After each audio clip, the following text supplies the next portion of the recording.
So good morning and good afternoon, everyone. My name is María Piñeiro Conejo, and I'm very glad to present today what was my graduation project for environmental engineering with the subject of analysis of the absorption capacity of glyphosate in German railway systems.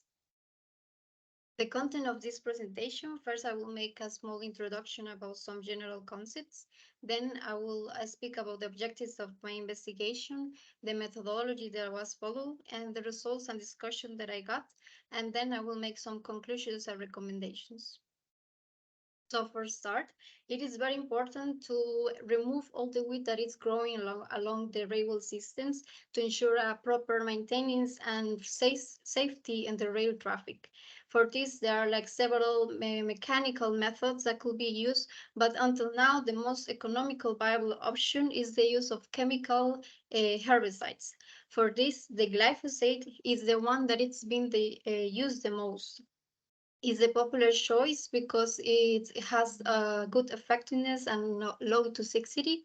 But the problem with this is that there is a risk of reaching other water bodies or other environments. So there is a risk of that high concentrations can lead to disruptions in aquatic organisms. The behavior of glyphosate in rainwater systems can behave very different from other systems, for example, agricultural soils, and they tend to have a better mobility and extended persistence in these railway systems. And also, it is very important to take into account that the rainfall can increase flow and rapid transportation of this herbicide. So the glyphosate in Germany started in the 1920s with introduction of the herbicides for weed control in rail traffic railway tracks.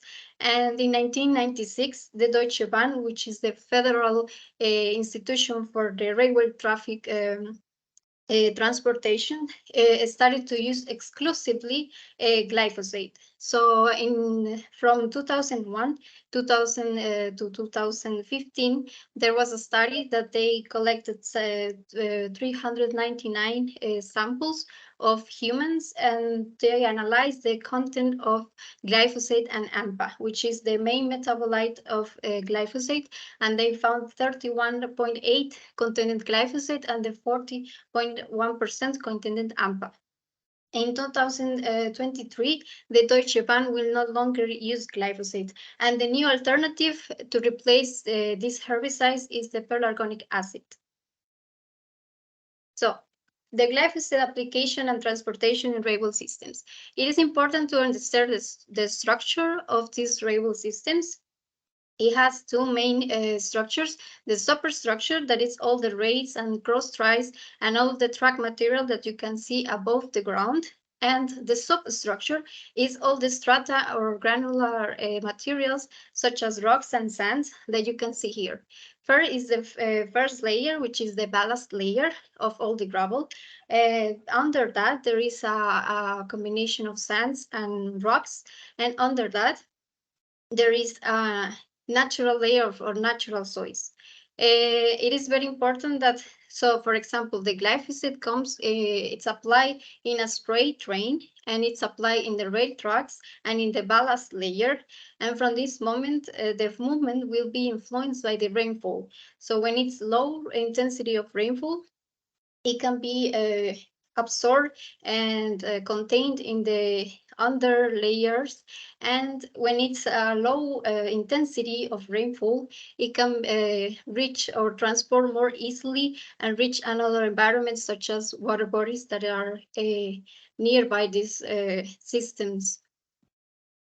So for the properties of glyphosate, this is a white crystalline powder and also known as N-phosphomethyl glycine, and its primary formulation is the Roundup of Monsanto. It has several values of pKa, 4 values, from less than 2 to 10.6. And as the pH increases in the net charge of the glyphosate, the molecule will become more negative. The half-life in soil of the herbicide is very variable. It can be from less than a week to several years, and it's very dependent of the influence by the soil binding capacity of the soil and the microbial activity levels. As I said before, the primary metabolite is the aminomethylphosphonic acid, AMPA, which was not studied in this investigation. So based on all this information, the general objective of my investigation is to analyze the absorption capacity of glyphosate in soils within the rainwater systems from its use in vegetation control on these systems. And the specific objectives was first to determine the absorption parameters of glyphosate in different types of soil obtained from rainwater systems, and also to analyze the absorption capacity of glyphosate in rainwater systems under simulated rainwater conditions. So the methodology that was followed first was to find a good method to the glyphosate quantification, then to prepare the absorbance and the rainwater, and then to analyze the absorption kinetics and the absorption isotherms. All these experiments took place at the Department of Water Science in the University of Applied Science in Dresden. So for the method for the quantification, it is based in a UVV spectrophotometric method using a derivation step with N9-fluorenyl methylcarboxyl chloride, or better known as M KCl.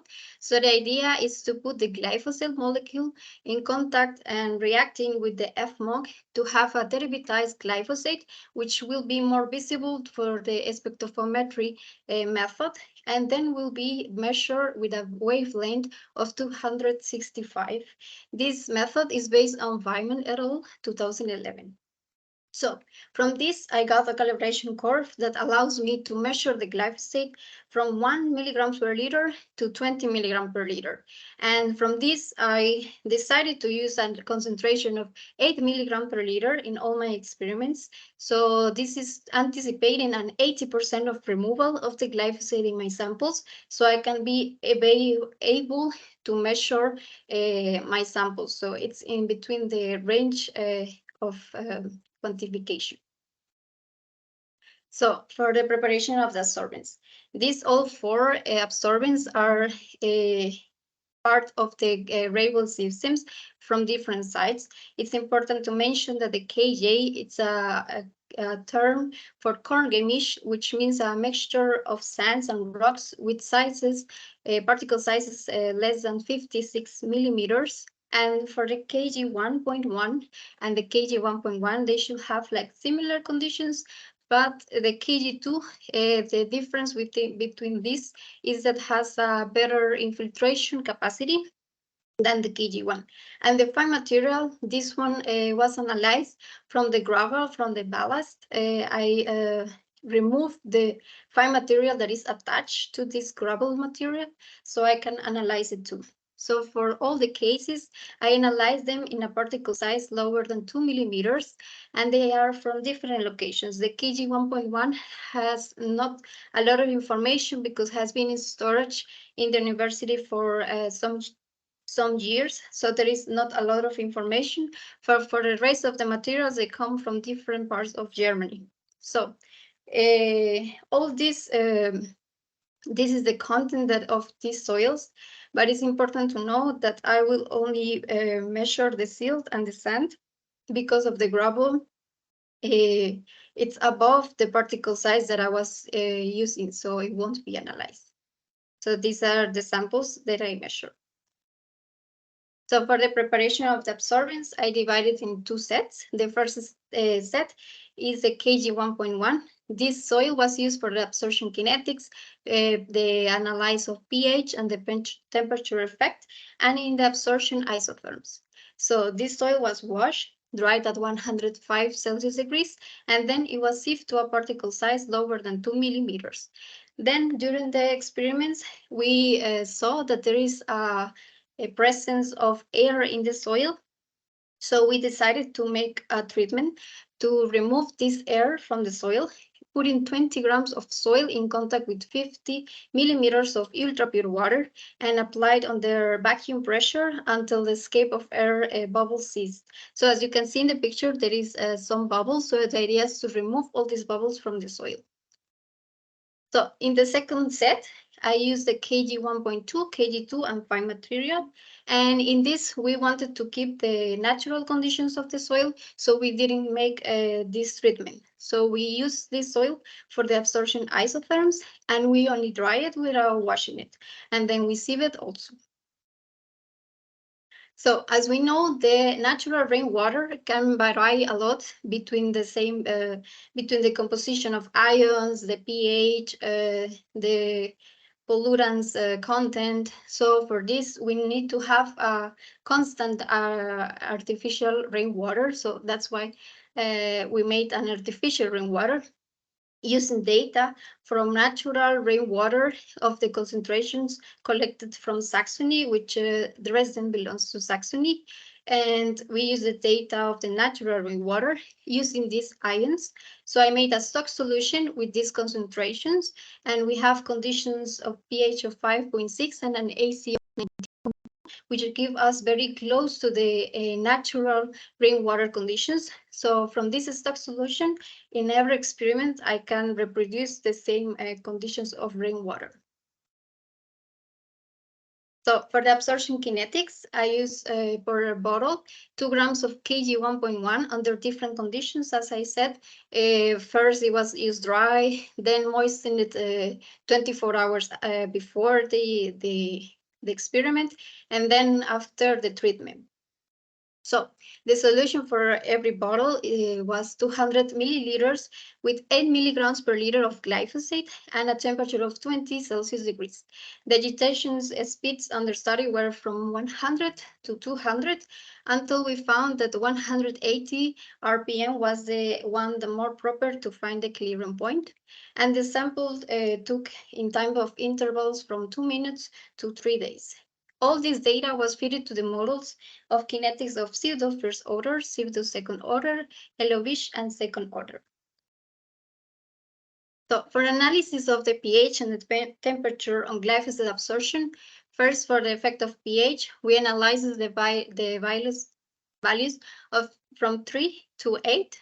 And in all the samples, we put 2 grams of KG1.1 in contact with 200 milliliters of 8 milligrams per liter of glyphosate in artificial rainwater. We use hydrogen chloride and sodium hydroxide to adjustment of the pH, and we were adjusting the pH periodically to keep and maintain these constant conditions.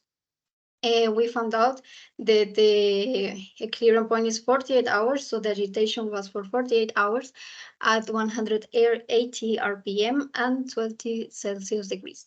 So for the effect of temperature, we analyze the temperatures of 10 and 20 Celsius degrees. Also 2 grams of KG1 with 200 milliliters of the solution with the same concentration, but in this time instead of rainwater was KCl. At this moment, the equilibrium point was 24 hours and at 180 RPM. So for the analysis of the absorption isotherms, the soils under study was KG1.1, KG1.2, KG2, and fine material from masses of grams from 0.5 to 6. And the solution has the same conditions as before with our artificial rainwater, also the same temperature, and at the agitation speed for 48 hours at 180. So this data was analyzed by the models of Langmuir and Freundlich, where the CE represents the constant, the equilibrium constant. The QE is the absorption capacity in the equilibrium. The KL is the constant of Langmuir, and the KF is the constant on Freundlich. About the results and discussion, as we can see in the absorption kinetics, we have 3 different stages in the absorption process. So first, in this first stage, okay, here, it occurs like in the first 3 hours of the absorption process, we can reach to an absorption capacity of 0.14 milligrams per gram, and it's probably occurring from the bulk phase to the more going to the surface layer, and then we can see a more gradually absorption process where we reach a 0.20 approximately, and it's more in a intraparticular diffusion into going to the porous structure probably, and then at last we see there's here where we can reach the clearing point at 48 hours. So it's probably going to less accessible sites of the particles. And here we reach the clearing point with a removal percentage of 39.3 plus or minus 5%. So when we fit this data to the models, we found out with a coefficient of determination of 0.98 that the pseudo-second order is the model that fits the best. And we have an experimental QT of 0.25, which is very similar, statistically similar to the one modeled. So from this, we can assume that probably the chemioabsorption, which will be the one that controls the absorption of glyphosate. So from this, we can say that there's like some possible interactions in the absorption of the glyphosate. So the first one is the formation of complexes between the phosphonate groups of the glyphosate and polyvalent cations present in the soils. Another possible interaction will be the formation of strong bonds, such as iron with the glyphosate and aluminum with the glyphosate. And also another possible interaction will be the binding of the glyphosate to humic substances through hydrogen bonding or humic substance with metal and glyphosate. So in the results of the effect of the pH, we can see that there is no visible, like a statistical effect on the pH until we reach the pH 8.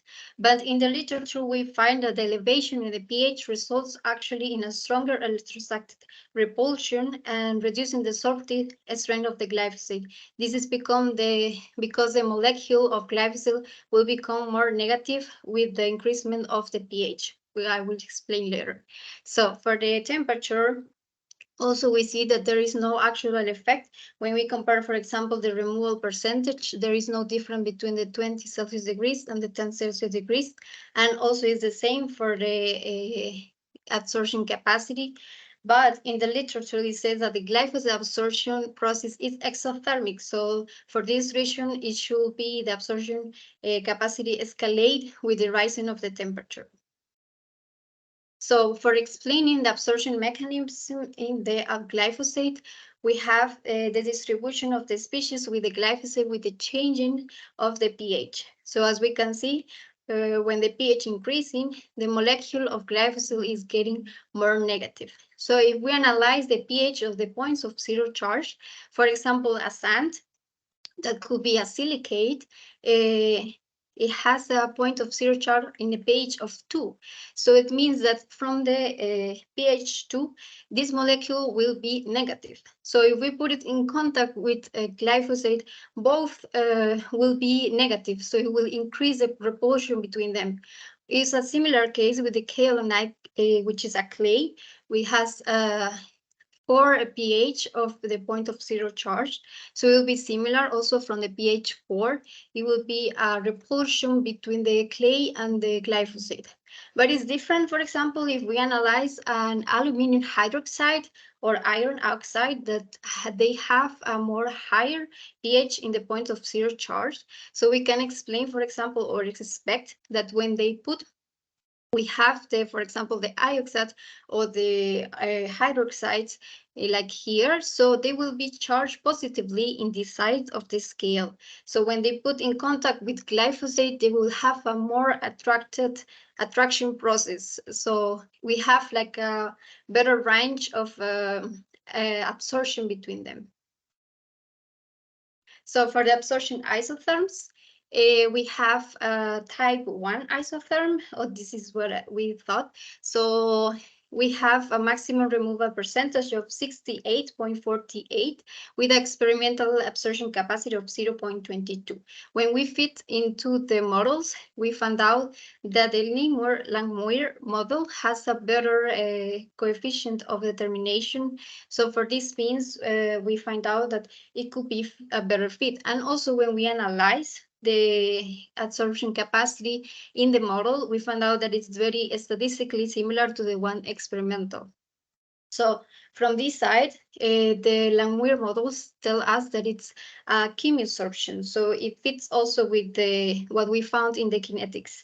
So this tells us also the absorption occurs at specific active sites on the homogeneous and energetically uniform surface of the absorption. So it will be a monolayer process. So it's different for the cases of KG1.2, KG2, and the fine material. In the KG1.2 and KG2, we find like very off results that doesn't give us very like a good behavior of the absorption process of these soils, and we have a very low removal percentage from both of them.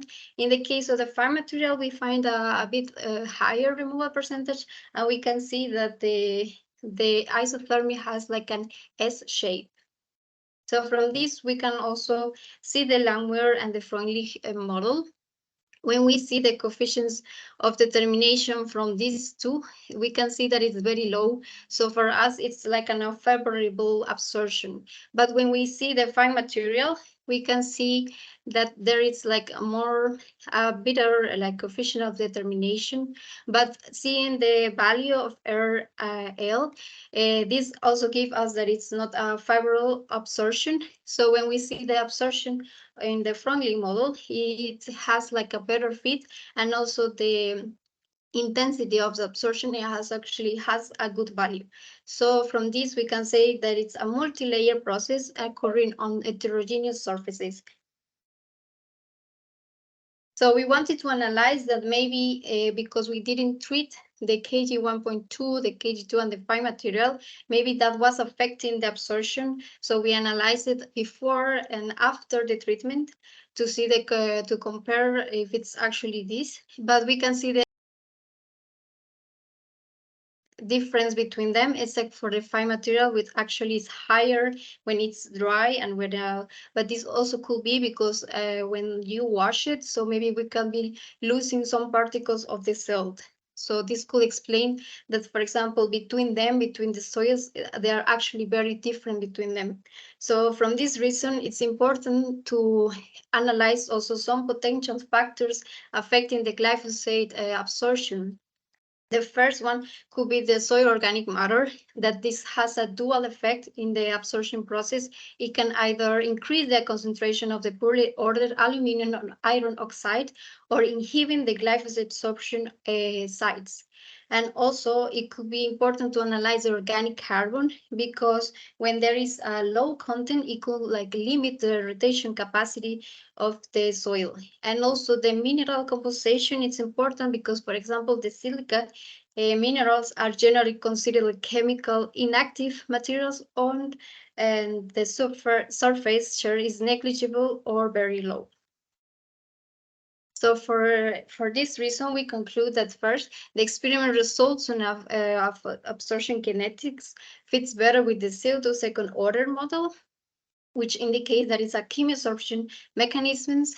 Also, the lowering the pH value enhances the absorption of glyphosate in the soil due to the reduction of the negative charge of the glyphosate. Also, the rainbow systems soils demonstrate a relatively lower to moderate absorption capacity for the glyphosate when it's compared to other type of soils. And it's important to analyze the soil organic matter because it plays an important role in the glyphosate absorption. From this, also, I can give some recommendations. For example, expand experiments using lower concentrations to get a more realistic view of the glyphosate absorption in the systems, because we cannot, because I said that, for example, for my methodology, I had to use 8 milligrams per gram per liter, of concentration, but in the reality, we wouldn't find such a high concentration of the glyphosate. So it would be good to lower this concentration. So also, I recommend to protect the integrity of the soil and guarantee reliable experiment results with using a lower temperature for drying the process, because maybe the drying the process, it could be also affecting the composition of the soil. And also, it's recommended to make further investigation on the glyphosate dynamics in the rainwater systems, for example, by column tests to understand better the transport behavior and impact. I'm sorry. So also I recommend more comprehensive data of the soil using, for example, half parameters of the soil organic matter and the total organic carbon and the metal content will be really important to understand better how it's the interaction between the soil and the glyphosate.